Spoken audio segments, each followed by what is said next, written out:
నానా, నువ్వొకటి నమ్మావంటే అది నిలబడేదే కానీ కూలిపోయేది కాదు నాన్న.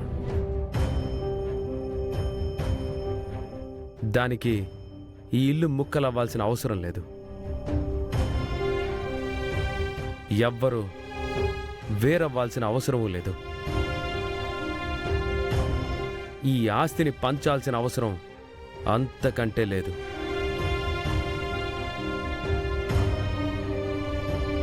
ఏం వాగుతున్నావురా? ఇప్పుడు నీ సమస్య ఏంటన్నయ్య? బిజినెస్ అంటే ఏంటో తెలియని వాడితో నాన్న పెట్టుబడి పెట్టి బిజినెస్ చేయిస్తే అది దివాళా తీస్తుందనేగా మీ ఆవేదన, మీ ఆందోళన, మీ భయం.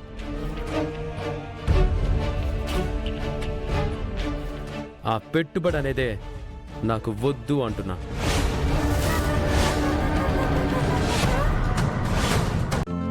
ఈ రోజే డౌన్లోడ్ చేయండి, మీ ఫేవరెట్ షోస్ చూడండి.